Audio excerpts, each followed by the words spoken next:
Hello friends, कैसे हैं आप लोग। तो आज हम इस वीडियो लेक्चर में एक छोटा सा कॉन्सेप्ट है हमारा, जो कि हिंदी से अंग्रेज़ी बनाने का है। पिछले 3-4 वीडियो लेक्चर में मैंने आपको अंग्रेज़ी से हिंदी ट्रांसलेट करने का बताया था। अब हम हिंदी से अंग्रेज़ी ट्रांसलेट करेंगे इस वीडियो लेक्चर में, और आपको मैं बताऊँगा कि ट्रांसलेट कैसे करते हैं। पहले तो हमने आपको बताया था इम्पोर्टेंट क्या होता है किसी भी हिंदी को ट्रांसलेट करने में, यानी इंग्लिश में बनाने के लिए इम्पोर्टेंट क्या होता है। सबसे इम्पोर्टेंट है आपका टेंस की पहचान क्लियर होना चाहिए, और उसके बाद सेंटेंस आपका क्लियर होना चाहिए। हमने आपको बताया टेंस का मतलब होता है समय, यानी कि काल, और सेंटेंस का मतलब होता है वाक्य।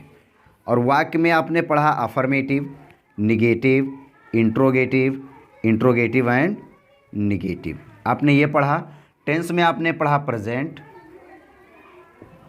पास्ट और फ्यूचर, आपने ये पढ़ा। टेंस में आपने प्रेजेंट, पास्ट, फ्यूचर पढ़ा है, और इसके अलावा सेंटेंस में आपने अफर्मेटिव, निगेटिव और इंट्रोगेटिव पढ़ा है। तो ये चीज़ें अगर आपका क्लियर है तो ये बहुत ही आसानी से आपका बन जाएगा। तो आपको ध्यान रखना है कि हम इसका पहचान कैसे करेंगे, इसकी हेल्पिंग वर्ब क्या होगा और इसके रूल्स क्या होते हैं, ये आपको ध्यान रखना है। तो आइए शुरू करते हैं। एक सेंटेंस को हम अंग्रेज़ी में बनाएंगे और आपको मैं बताऊँगा कि कैसे हम इसको अंग्रेज़ी में बना सकते हैं।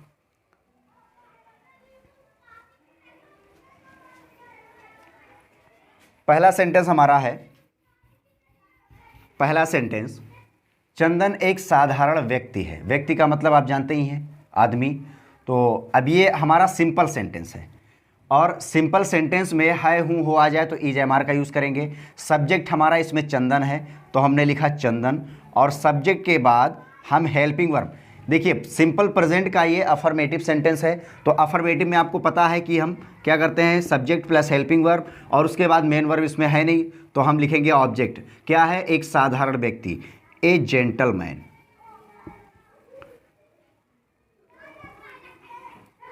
ये बनेगा इस टाइप का।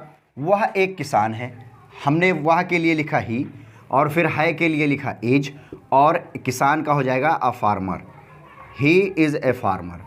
वह गांव में अपनी पत्नी के साथ रहता है। पहले तो हम टेंस क्लियर करते हैं कि कौन सा है। प्रेजेंट इंडिफिनिट का अफर्मेटिव है, आपने पढ़ा, ता है, ती है, ते है, प्रेजेंट इंडिफिनिट होता है, और ये अफर्मेटिव है। तो आपने प्रेजेंट इंडिफिनिट में पढ़ा कि इसकी हेल्पिंग वर्ब डू डज होती है, लेकिन अफर्मेटिव में हम इसका यूज़ नहीं करते हैं। तो अफर्मेटिव में नहीं करेंगे तो क्या करेंगे, सब्जेक्ट अगर एक वचन है तो उसके साथ मेन वर्ब में यस या ईएस जोड़ देंगे।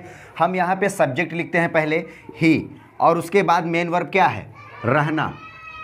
रहना की अंग्रेजी होता है लिव, और लिव में यस जोड़ेंगे, लिव्स। ही लिव्स, कहाँ रहता है, किसके साथ, ही लिव्स, और साथ का होगा विथ। विथ माने होता है के साथ, और किसके साथ, अपनी पत्नी के साथ। तो अपनी की अंग्रेजी ही के साथ हिज हो जाएगा, तो his wife. He lives with his wife, और कहाँ रहता है, गांव में, इन द विलेज। क्या हो जाएगा, इन द विलेज। तो इस टाइप से हम इस सेंटेंस को बनाते हैं। अगला सेंटेंस है हमारा, वह सुबह जल्दी उठता है। वह सुबह जल्दी उठता है, वह के लिए हम क्या लिखेंगे, देखिए, ता है, ती है, प्रेजेंट इंडिफिनिट का अफर्मेटिव, तो क्या लिखेंगे, ही गेट्स अप। गेट माने उठना या जागना होता है, और एस या ई एस लग जाएगा तो हो जाएगा ही गेट्स अप, और उसके बाद में जल्दी का होगा अर्ली, EARLY। वह सुबह जल्दी उठता है, तो पहले हमने लिखा ही, हमें डू डज का यूज़ करना नहीं है, इसमें हमने मेन वर्ब के साथ यस या यस जोड़ दिया है। फिर अर्ली, और सुबह हमें क्या होगा, in morning, early in the morning. He gets up early in the morning. ये हमारा हो गया ये सेंटेंस इस टाइप का। अब फिर अगला सेंटेंस हमारा है, वह दांत साफ करने के लिए ब्रश का प्रयोग नहीं करता है। ध्यान रखना, वह दांत साफ करने के लिए ब्रश का प्रयोग नहीं करता है। तो यहाँ पर आपको क्या करना है, नहीं भी आ गया है, और ता है, ती है, ते है, तो प्रेजेंट इंडिफिनिट का निगेटिव है, और निगेटिव में हम हेल्पिंग वर्ब डू डज का यूज़ करेंगे, और एक वचन सब्जेक्ट है तो उसके साथ डज का यूज़ करेंगे। हमने सब्जेक्ट के लिए यूज़ किया ही लिखा, और उसके बाद हेल्पिंग वर्ब डज लिखेंगे, और डज के बाद नॉट लिखेंगे, किसके लिए, नहीं के लिए, तो ही डज नॉट, और उसके बाद में प्रयोग करना क्या होता है, use. He does not use, और क्या नहीं यूज़ करता है, brush. He does not use brush, क्या करने के लिए, to clean your teeth, sorry, to clean his teeth. अपना दांत साफ करने के लिए यहाँ पर हो जाएगा टू क्लीन, क्लीन माने होता है साफ करना, और हिज माने अपना, और टीथ माने दांत। He does not use brush to clean his teeth, वह अपना दांत साफ करने के लिए ब्रश का यूज़ नहीं करता है। फिर वह नीम के पेड़ की छोटी सी टहनी, जिसको हम दातून बोलते हैं, से दांत साफ करता है। प्रेजेंट इंडेफिनिट का अफर्मेटिव है, लॉन्ग सेंटेंस है, आपको कंफ्यूज नहीं होना है, एक एक वर्ड मैं आपको बताऊंगा कैसे बनाते हैं। पहले आपको ध्यान रखना है, इनमें से सब्जेक्ट को हमें चुनना है, वह हमने चुना ही, और इसके बाद हेल्पिंग वर्ब का इसमें यूज़ करेंगे नहीं तो डायरेक्ट हम मेन वर्ब पे आ जाते हैं, क्योंकि सब्जेक्ट के बाद रूल्स में क्या होता है, हेल्पिंग वर्ब, उसके बाद मेन वर्ब, तो हेल्पिंग वर्ब का यूज़ करेंगे नहीं, उसकी जगह पे हमें क्या करना है, मेन वर्ब में यस या ईएस जोड़ देना है। तो यहाँ पर हमने सब्जेक्ट का यूज़ किया, और उसके बाद में हम हेल्पिंग वर्ब के बजाय मेन वर्ब का यूज़ करेंगे, साफ करना, है ना। ही हमने लिखा, फिर लास्ट में हम आ जाएंगे, साफ करना की अंग्रेजी होता है क्लीन, क्या होता है, क्लीन, और क्लीन में हमने लगा दिया एस, तो हो गया क्लीन्स। अब क्या साफ करता है, दांत, और अपना दांत, तो यहां पे हिज टीथ हो जाएगा, ही क्लीन्स हिज टीथ, और यहां पर से के लिए हम विथ लिखेंगे, क्योंकि जब किसी स्रोत से कोई ऐसा चीज़ हो जिसके माध्यम से हम कोई काम कर रहे हो, तो वहां पर से के लिए विथ का यूज़ करते हैं। अब विथ, उसके बाद में किसके लिखा है, नीम के पेड़ की छोटी सी टहनी यानी कि स्मॉल ट्विग, टहनी को तो हम ब्रांचेस बोलते हैं, शाखाएं को हम ब्रांचेस बोलते हैं, और टहनी को ट्विग बोलते हैं। तो यहां पे with small twig, TWIG, small twig of neem, नीम का नीम ही रहेगा, नीम ट्री, और नीम ट्री का मतलब नीम का पेड़। ही cleans his teeth with small twig of neem tree. उसके बाद हमारा अगला सेंटेंस है, नहाने के बाद वह नाश्ता करता है। पहले हम मेन सेंटेंस को बनाते हैं, ये बाद में बनाएंगे। तो यहाँ पर ही हमने लिखा, और नाश्ता करना का होता है टेक ब्रेकफास्ट, टेक का हो जाएगा takes, he takes breakfast, BREAKFAST, he takes breakfast after a bath, AFTER, after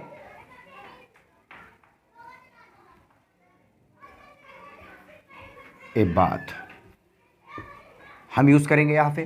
फिर उसके बाद हमारा सेंटेंस है, वह सुबह जल्दी अपने खेत पर जाता है। ये हमारा सेंटेंस बन गया, वह सुबह जल्दी अपने खेत पर जाता है। यहाँ पर वह सब्जेक्ट है, तो सब्जेक्ट को हम पहले लिखेंगे, हमने लिखा ही, और उसके बाद ये प्रेजेंट इंडेफिनिट का अफर्मेटिव है। उसके बाद हम क्या करेंगे, मेन वर्ब का यूज़ करेंगे, गो का मेन यस लगा देंगे, गोज हो जाएगा, ही गोज, और कहाँ जाता है, अपने खेत, he goes to his field, he goes to his field early in the morning, early in the morning. ये सेंटेंस हमारा कंप्लीट हो गया। अगला सेंटेंस, वह बाजार से खाना नहीं खरीदता है। देखना, ता है, ती है, ते है, ये पूरा जितना हमने ये सेंटेंस लिया है ये सब प्रेजेंट इंडेफिनिट का ही है। आपको कंफ्यूज होने की ज़रूरत नहीं है। अगर आपने प्रेजेंट इंडेफिनिट नहीं पढ़ा है तो आप चैनल की प्लेलिस्ट में जाके देख सकते हैं, आपको वहाँ पे मिल जाएगा पूरे टेंस का। मैंने प्लेलिस्ट बना दिया है, सिंपल सेंटेंस भी आप वहाँ से पढ़ सकते हैं। आपको ध्यान रखना है। अब हमें पता हो गया है प्रेजेंट इंडेफिनिट का अफर्मेटिव है। फिर हम सब्जेक्ट का यूज़ करेंगे, हमने यूज़ किया ही, और उसके बाद में बाई का मतलब होता है खरीदना, और इसमें नहीं भी दिया है तो निगेटिव है। तो ही डज नॉट बाई, और क्या नहीं खरीदता है, खाना। तो बाई का उसके बाद क्या हो जाएगा, food, he does not by food from market,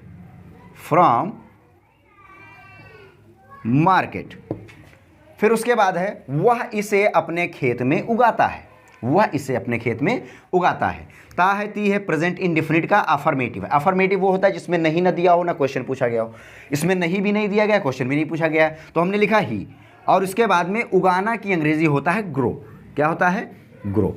अब ही ग्रोज हो जाएगा। हम हेल्पिंग वर्ब का यूज इसमें नहीं करेंगे, आपको ध्यान रखना है, बार बार मैं बता रहा हूँ। फिर उसके बाद वह इसे अपने खेत में, वह उगाता है, क्या उगाता है? इसे का हो जाएगा इट्स, ओ सॉरी इट, क्या हो जाएगा? इट। क्यों? क्योंकि खाने की बात हो रही ना, तो एज ए यहाँ पे प्रोनाउन यूज हो रहा है इट का। फिर कहाँ उगाता है? अपने खेत में। तो में के लिए हमने लिखा इन, और अपने के लिए लिखा हेज, और खेत का लिखा field. In his field, he grows it in his field, वह इसे अपने खेत में उगाता है। कुछ सब्जियां जैसे आलू, प्याज और टमाटर भी उगाता है। तो उसके बाद हम फिर लिखेंगे कौन उगाता है भाई? वह।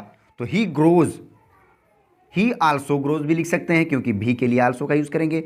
ही आल्सो ग्रोज, ग्रो माने उगाना, यस लग जाएगा। ही ग्रोज सम वेजिटेबल्स, कुछ सब्जियां, some vegetables, like, some vegetables like potato, और इसके बाद प्याज का होगा ऑनियन एंड टोमेटो। ये हमारा इसका ट्रांसलेशन है। और सॉरी, मैं आप लोगों से सॉरी चाहता हूँ, क्योंकि यहाँ पे लाइट चली गई है, तो बाकी मैं बाद में रिकॉर्ड करूँगा फिर।